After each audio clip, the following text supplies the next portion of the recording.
ಕರ್ನಾಟಕದಲ್ಲಿ ಬಾಣಂತಿಯರ ಸರಣಿ ಸಾವಿನ ಬೆನ್ನಲ್ಲೇ ಈಗ ಆರೋಗ್ಯ ಇಲಾಖೆ ಎಚ್ಚೆತ್ತುಕೊಂಡಿದೆ. 9 ಅಪಾಯಕಾರಿ ಇಂಜೆಕ್ಷನ್ಗಳನ್ನ ರಾಜ್ಯದಲ್ಲಿ ಬ್ಯಾನ್ ಮಾಡಿ ಮಹತ್ವದ ಆದೇಶವನ್ನ ಹೊರಡಿಸಿರುವಂತದ್ದು. ಈ ಹಿಂದೆ ಬಾಣಂತಿಯರ ಮರಣ ಮೃದಂಗ ರಾಜ್ಯದಲ್ಲಿ ಕೇಳಿ ಬಂದಿತ್ತು. ಸರಣಿ ಸಾವಿನ ಬೆನ್ನಲ್ಲೇ ಆರೋಗ್ಯ ಇಲಾಖೆ ಎಚ್ಚೆತ್ತುಕೊಂಡಿದೆ. ಔಷಧಿಯ ವಿಚಾರದಲ್ಲಿ ಆರೋಗ್ಯ ಇಲಾಖೆ ಎಚ್ಚರಿಕೆಯ ಹೆಜ್ಜೆಯನ್ನ ಇರಿಸಿದೆ. 9 ಅಪಾಯಕಾರಿ ಇಂಜೆಕ್ಷನ್ಗಳಿಗೆ ರಾಜ್ಯದಲ್ಲಿ ನಿಷೇಧ ಹೇರಿದೆ ರಾಜ್ಯ ಸರ್ಕಾರ. ಕೇಂದ್ರ ಆರೋಗ್ಯ ಸಚಿವರಿಗೂ ಈ ಬಗ್ಗೆ ರಾಜ್ಯ ಸರ್ಕಾರ ಪತ್ರವನ್ನ ಬರೆದಿದೆ. ಸ್ಥಿರತೆ ಪರೀಕ್ಷೆಯಲ್ಲಿ ವಿಫಲವಾದ ಹಿನ್ನೆಲೆ ಈ ಇಂಜೆಕ್ಷನ್ಗಳನ್ನ ಬ್ಯಾನ್ ಮಾಡಲಾಗಿದೆ ರಾಜ್ಯದಲ್ಲಿ. ಬಾಣಂತಿಯರ ಸಾವಿನ ಬಗ್ಗೆ ಸರಣಿ ವರದಿಯನ್ನ ಮಾಡಿದ್ದು ನಿಮ್ಮ ರಿಪಬ್ಲಿಕ್ ಕನ್ನಡ.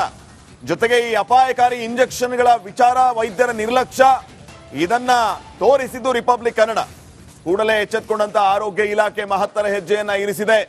ಸ್ಥಿರತೆಯ ಪರೀಕ್ಷೆಯಲ್ಲಿ ವಿಫಲವಾದಂತಹ ಈ 9 ಅಪಾಯಕಾರಿ ಇಂಜೆಕ್ಷನ್ಗಳನ್ನ ಬ್ಯಾನ್ ಮಾಡಿ ಆದೇಶವನ್ನ ಹೊರಡಿಸಿದೆ ಆರೋಗ್ಯ ಇಲಾಖೆ. ಕೇಂದ್ರ ಆರೋಗ್ಯ ಇಲಾಖೆಯೂ ಕೂಡ ರಾಜ್ಯ ಸರ್ಕಾರ ಈ ಬಗ್ಗೆ ಪತ್ರವನ್ನ ಬರೆದಿದೆ, ಈ ವಿಚಾರವನ್ನ ತಿಳಿಸಿದೆ. ಬೇರೆ ಬೇರೆ ರಾಜ್ಯಗಳಲ್ಲಿ ತಯಾರಾಗಿದ್ದ 9 ಇಂಜೆಕ್ಷನ್ಗಳಿದು. ರಾಜ್ಯ ಸರ್ಕಾರಿ ಲ್ಯಾಬ್ನ ಸ್ಥಿರತೆ ಪರೀಕ್ಷೆಯಲ್ಲಿ ಈ 9 ಇಂಜೆಕ್ಷನ್ಗಳು ವಿಫಲವಾಗಿದೆ. ಈ ಔಷಧಿಗಳಿಂದ ಜೀವಹಾನಿ ಸಾಧ್ಯತೆ ಇರುವ ಹಿನ್ನೆಲೆ ಇವುಗಳನ್ನ ಬ್ಯಾನ್ ಮಾಡಲಾಗಿದೆ.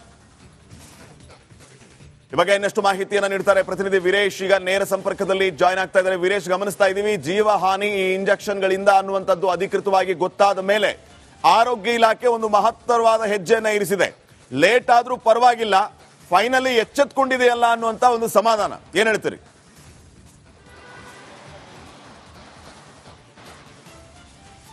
ಶ್ರೀಪಾದ್ ಪಟೇಲ್, ಯಾಕಂದ್ರೆ ಬಳ್ಳಾರಿಯ ಬಾಣಂತಿಯ ಸಾವು ಪ್ರಕರಣ ಬೆನ್ನಲ್ಲೇ ಆರೋಗ್ಯ ಇಲಾಖೆ ಅಲರ್ಟ್ ಆಗಿದೆ.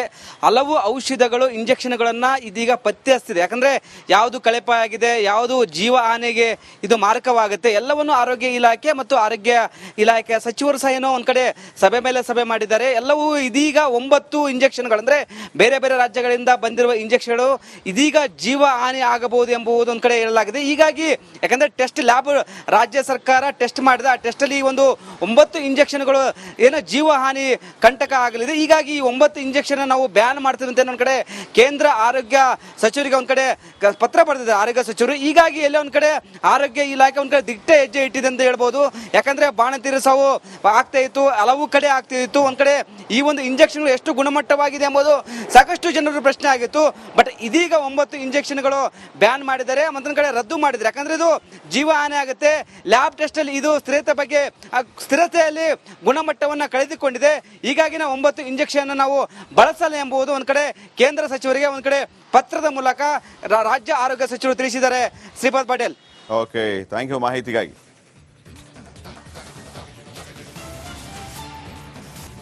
ಕರ್ನಾಟಕದಲ್ಲಿ ಬಾಣಂತಿಯರ ಸರಣಿ ಸಾವಿನ ಬೆನ್ನಲ್ಲೇ ಈಗ ಆರೋಗ್ಯ ಇಲಾಖೆ ಎಚ್ಚೆತ್ತುಕೊಂಡಿದೆ. 9 ಅಪಾಯಕಾರಿ ಇಂಜೆಕ್ಷನ್ಗಳನ್ನ ರಾಜ್ಯದಲ್ಲಿ ಬ್ಯಾನ್ ಮಾಡಿ ಮಹತ್ವದ ಆದೇಶವನ್ನ ಹೊರಡಿಸಿರುವಂತದ್ದು.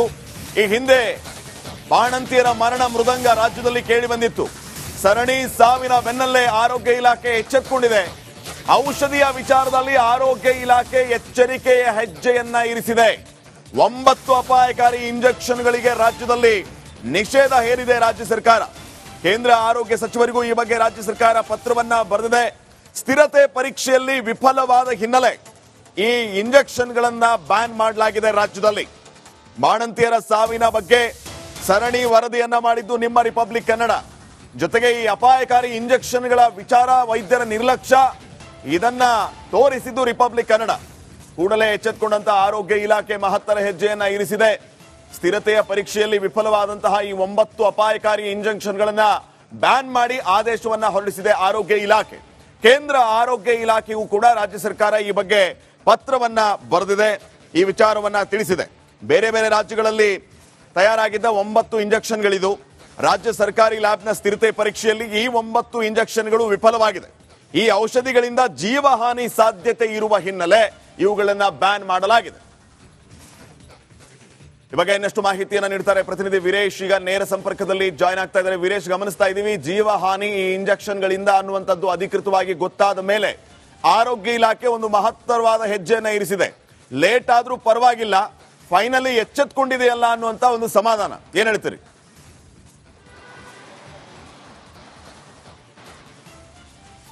ಶ್ರೀಪಾದ್ ಪಟೇಲ್ ಯಾಕಂದ್ರೆ ಬಳ್ಳಾರಿಯ ಬಾಣಂತಿಯ ಸಾವು ಪ್ರಕರಣ ಬೆನ್ನಲ್ಲೇ ಆರೋಗ್ಯ ಇಲಾಖೆ ಅಲರ್ಟ್ ಆಗಿದೆ.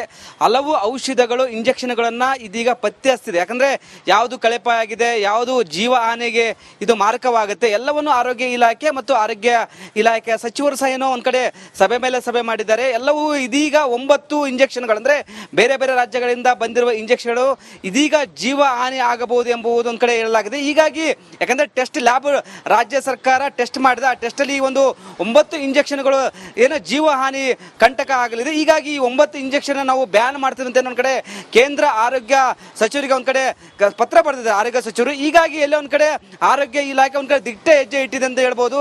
ಯಾಕಂದ್ರೆ ಬಾಣಂತಿಯರ ಸಾವು ಆಗ್ತಾ ಇತ್ತು, ಹಲವು ಕಡೆ ಆಗ್ತಿತ್ತು. ಒಂದ್ ಕಡೆ ಈ ಒಂದು ಇಂಜೆಕ್ಷನ್ ಎಷ್ಟು ಗುಣಮಟ್ಟವಾಗಿದೆ ಎಂಬುದು ಸಾಕಷ್ಟು ಜನರು ಪ್ರಶ್ನೆ ಆಗಿತ್ತು. ಬಟ್ ಇದೀಗ 9 ಇಂಜೆಕ್ಷನ್ಗಳು ಬ್ಯಾನ್ ಮಾಡಿದ್ದಾರೆ, ಮತ್ತೊಂದ್ ಕಡೆ ರದ್ದು ಮಾಡಿದ್ದಾರೆ. ಯಾಕಂದ್ರೆ ಇದು ಜೀವ ಹಾನಿ ಆಗುತ್ತೆ. ಲ್ಯಾಬ್ ಟೆಸ್ಟ್ ಅಲ್ಲಿ ಇದು ಸ್ಥಿರತೆ ಬಗ್ಗೆ ಸ್ಥಿರತೆಯಲ್ಲಿ ಗುಣಮಟ್ಟವನ್ನು ಕಳೆದುಕೊಂಡಿದೆ. ಹೀಗಾಗಿ ನಾವು 9 ಇಂಜೆಕ್ಷನ್ ನಾವು ಬಳಸಲ್ಲ ಎಂಬುದು ಒಂದ್ ಕಡೆ ಕೇಂದ್ರ ಸಚಿವರಿಗೆ ಒಂದ್ ಕಡೆ ಪತ್ರದ ಮೂಲಕ ರಾಜ್ಯ ಆರೋಗ್ಯ ಸಚಿವರು ತಿಳಿಸಿದ್ದಾರೆ. Shripad Patel. Okay, thank you ಮಾಹಿತಿಗಾಗಿ.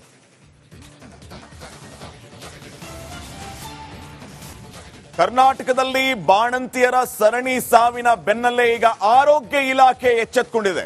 9 ಅಪಾಯಕಾರಿ ಇಂಜೆಕ್ಷನ್ಗಳನ್ನ ರಾಜ್ಯದಲ್ಲಿ ಬ್ಯಾನ್ ಮಾಡಿ ಮಹತ್ವದ ಆದೇಶವನ್ನ ಹೊರಡಿಸಿರುವಂತದ್ದು. ಈ ಹಿಂದೆ ಬಾಣಂತಿಯರ ಮರಣ ಮೃದಂಗ ರಾಜ್ಯದಲ್ಲಿ ಕೇಳಿ ಬಂದಿತ್ತು. ಸರಣಿ ಸಾವಿನ ಬೆನ್ನಲ್ಲೇ ಆರೋಗ್ಯ ಇಲಾಖೆ ಎಚ್ಚೆತ್ತುಕೊಂಡಿದೆ. ಔಷಧಿಯ ವಿಚಾರದಲ್ಲಿ ಆರೋಗ್ಯ ಇಲಾಖೆ ಎಚ್ಚರಿಕೆಯ ಹೆಜ್ಜೆಯನ್ನ ಇರಿಸಿದೆ. 9 ಅಪಾಯಕಾರಿ ಇಂಜೆಕ್ಷನ್ಗಳಿಗೆ ರಾಜ್ಯದಲ್ಲಿ ನಿಷೇಧ ಹೇರಿದೆ ರಾಜ್ಯ ಸರ್ಕಾರ. ಕೇಂದ್ರ ಆರೋಗ್ಯ ಸಚಿವರಿಗೂ ಈ ಬಗ್ಗೆ ರಾಜ್ಯ ಸರ್ಕಾರ ಪತ್ರವನ್ನ ಬರೆದಿದೆ. ಸ್ಥಿರತೆ ಪರೀಕ್ಷೆಯಲ್ಲಿ ವಿಫಲವಾದ ಹಿನ್ನೆಲೆ ಈ ಇಂಜೆಕ್ಷನ್ಗಳನ್ನ ಬ್ಯಾನ್ ಮಾಡಲಾಗಿದೆ ರಾಜ್ಯದಲ್ಲಿ. ಬಾಣಂತಿಯರ ಸಾವಿನ ಬಗ್ಗೆ ಸರಣಿ ವರದಿಯನ್ನ ಮಾಡಿದ್ದು ನಿಮ್ಮ ರಿಪಬ್ಲಿಕ್ ಕನ್ನಡ. ಜೊತೆಗೆ ಈ ಅಪಾಯಕಾರಿ ಇಂಜೆಕ್ಷನ್ಗಳ ವಿಚಾರ, ವೈದ್ಯರ ನಿರ್ಲಕ್ಷ್ಯ, ಇದನ್ನ ತೋರಿಸಿದ್ದು ರಿಪಬ್ಲಿಕ್ ಕನ್ನಡ. ಕೂಡಲೇ ಎಚ್ಚೆತ್ತುಕೊಂಡಂತ ಆರೋಗ್ಯ ಇಲಾಖೆ ಮಹತ್ತರ ಹೆಜ್ಜೆಯನ್ನ ಇರಿಸಿದೆ. ಸ್ಥಿರತೆಯ ಪರೀಕ್ಷೆಯಲ್ಲಿ ವಿಫಲವಾದಂತಹ ಈ 9 ಅಪಾಯಕಾರಿ ಇಂಜೆಕ್ಷನ್ಗಳನ್ನ ಬ್ಯಾನ್ ಮಾಡಿ ಆದೇಶವನ್ನ ಹೊರಡಿಸಿದೆ ಆರೋಗ್ಯ ಇಲಾಖೆ. ಕೇಂದ್ರ ಆರೋಗ್ಯ ಇಲಾಖೆಯೂ ಕೂಡ ರಾಜ್ಯ ಸರ್ಕಾರ ಈ ಬಗ್ಗೆ ಪತ್ರವನ್ನ ಬರೆದಿದೆ, ಈ ವಿಚಾರವನ್ನ ತಿಳಿಸಿದೆ. ಬೇರೆ ಬೇರೆ ರಾಜ್ಯಗಳಲ್ಲಿ ತಯಾರಾಗಿದ್ದ 9 ಇಂಜೆಕ್ಷನ್ಗಳಿದು. ರಾಜ್ಯ ಸರ್ಕಾರಿ ಲ್ಯಾಬ್ನ ಸ್ಥಿರತೆ ಪರೀಕ್ಷೆಯಲ್ಲಿ ಈ 9 ಇಂಜೆಕ್ಷನ್ಗಳು ವಿಫಲವಾಗಿದೆ. ಈ ಔಷಧಿಗಳಿಂದ ಜೀವಹಾನಿ ಸಾಧ್ಯತೆ ಇರುವ ಹಿನ್ನೆಲೆ ಇವುಗಳನ್ನ ಬ್ಯಾನ್ ಮಾಡಲಾಗಿದೆ. ಈ ಬಗ್ಗೆ ಇನ್ನಷ್ಟು ಮಾಹಿತಿಯನ್ನ ನೀಡ್ತಾರೆ ಪ್ರತಿನಿಧಿ ವೀರೇಶ್. ಈಗ ನೇರ ಸಂಪರ್ಕದಲ್ಲಿ ಜಾಯ್ನ್ ಆಗ್ತಾ ಇದ್ದಾರೆ. ವೀರೇಶ್, ಗಮನಿಸ್ತಾ ಇದ್ದೀವಿ ಜೀವಹಾನಿ ಈ ಇಂಜೆಕ್ಷನ್ಗಳಿಂದ ಅನ್ನುವಂಥದ್ದು ಅಧಿಕೃತವಾಗಿ ಗೊತ್ತಾದ ಮೇಲೆ ಆರೋಗ್ಯ ಇಲಾಖೆ ಒಂದು ಮಹತ್ತರವಾದ ಹೆಜ್ಜೆಯನ್ನ ಇರಿಸಿದೆ. ಲೇಟ್ ಆದ್ರೂ ಪರವಾಗಿಲ್ಲ, ಫೈನಲಿ ಎಚ್ಚೆತ್ಕೊಂಡಿದೆಯಲ್ಲ ಅನ್ನುವಂತ ಒಂದು ಸಮಾಧಾನ. ಏನ್ ಹೇಳ್ತೀರಿ?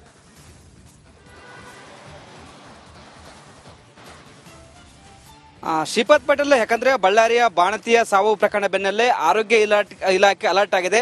ಹಲವು ಔಷಧಗಳು ಇಂಜೆಕ್ಷನ್ಗಳನ್ನ ಇದೀಗ ಪತ್ತೆ ಹಚ್ತಿದೆ. ಯಾಕಂದ್ರೆ ಯಾವುದು ಕಳೆಪಾಯ ಆಗಿದೆ, ಯಾವುದು ಜೀವ ಹಾನಿಗೆ ಇದು ಮಾರಕವಾಗುತ್ತೆ, ಎಲ್ಲವನ್ನು ಆರೋಗ್ಯ ಇಲಾಖೆ ಮತ್ತು ಆರೋಗ್ಯ ಇಲಾಖೆ ಸಚಿವರು ಸಹ ಏನೋ ಒಂದ್ ಕಡೆ ಸಭೆ ಮೇಲೆ ಸಭೆ ಮಾಡಿದ್ದಾರೆ. ಎಲ್ಲವೂ ಇದೀಗ 9 ಇಂಜೆಕ್ಷನ್ಗಳು ಅಂದ್ರೆ ಬೇರೆ ಬೇರೆ ರಾಜ್ಯಗಳಿಂದ ಬಂದಿರುವ ಇಂಜೆಕ್ಷನ್ಗಳು ಇದೀಗ ಜೀವ ಹಾನಿ ಆಗಬಹುದು ಎಂಬುದು ಒಂದ್ ಕಡೆ ಹೇಳಲಾಗಿದೆ. ಹೀಗಾಗಿ ಯಾಕಂದ್ರೆ ಟೆಸ್ಟ್ ಲ್ಯಾಬ್ ರಾಜ್ಯ ಸರ್ಕಾರ ಟೆಸ್ಟ್ ಮಾಡಿದ ಆ ಟೆಸ್ಟ್ ಈ ಒಂದು 9 ಇಂಜೆಕ್ಷನ್ಗಳು ಏನೋ ಜೀವ ಹಾನಿ ಕಂಟಕ ಆಗಲಿದೆ. ಹೀಗಾಗಿ ಈ 9 ಇಂಜೆಕ್ಷನ್ ನಾವು ಬ್ಯಾನ್ ಮಾಡ್ತೀವಿ ಅಂತ ಒಂದ್ ಕಡೆ ಕೇಂದ್ರ ಆರೋಗ್ಯ ಸಚಿವರಿಗೆ ಒಂದ್ ಕಡೆ ಪತ್ರ ಬರೆದಿದೆ ಆರೋಗ್ಯ ಸಚಿವರು. ಹೀಗಾಗಿ ಎಲ್ಲ ಒಂದ್ ಕಡೆ ಆರೋಗ್ಯ ಇಲಾಖೆ ಒಂದ್ ಕಡೆ ದಿಟ್ಟ ಹೆಜ್ಜೆ ಇಟ್ಟಿದೆ ಅಂತ ಹೇಳ್ಬೋದು. ಯಾಕಂದ್ರೆ ಬಾಣಂತಿಯರ ಸಾವು ಆಗ್ತಾ ಇತ್ತು, ಹಲವು ಕಡೆ ಆಗ್ತಿತ್ತು. ಒಂದ್ ಕಡೆ ಈ ಒಂದು ಇಂಜೆಕ್ಷನ್ ಎಷ್ಟು ಗುಣಮಟ್ಟವಾಗಿದೆ ಎಂಬುದು ಸಾಕಷ್ಟು ಜನರು ಪ್ರಶ್ನೆ ಆಗಿತ್ತು. ಬಟ್ ಇದೀಗ 9 ಇಂಜೆಕ್ಷನ್ಗಳು ಬ್ಯಾನ್ ಮಾಡಿದ್ದಾರೆ, ಮತ್ತೊಂದ್ ಕಡೆ ರದ್ದು ಮಾಡಿದ್ದಾರೆ. ಯಾಕಂದ್ರೆ ಇದು ಜೀವ ಹಾನಿ ಆಗುತ್ತೆ. ಲ್ಯಾಬ್ ಟೆಸ್ಟ್ ಅಲ್ಲಿ ಇದು ಸ್ಥಿರತೆ ಬಗ್ಗೆ ಸ್ಥಿರತೆಯಲ್ಲಿ ಗುಣಮಟ್ಟವನ್ನ ಕಳೆದುಕೊಂಡಿದೆ. ಹೀಗಾಗಿ ನಾವು 9 ಇಂಜೆಕ್ಷನ್ ನಾವು ಬಳಸಲ್ಲ ಎಂಬುದು ಒಂದ್ ಕಡೆ ಕೇಂದ್ರ ಸಚಿವರಿಗೆ ಒಂದ್ ಕಡೆ ಪತ್ರದ ಮೂಲಕ ರಾಜ್ಯ ಆರೋಗ್ಯ ಸಚಿವರು ತಿಳಿಸಿದ್ದಾರೆ. Shripad Patel. Okay, thank you ಮಾಹಿತಿಗಾಗಿ.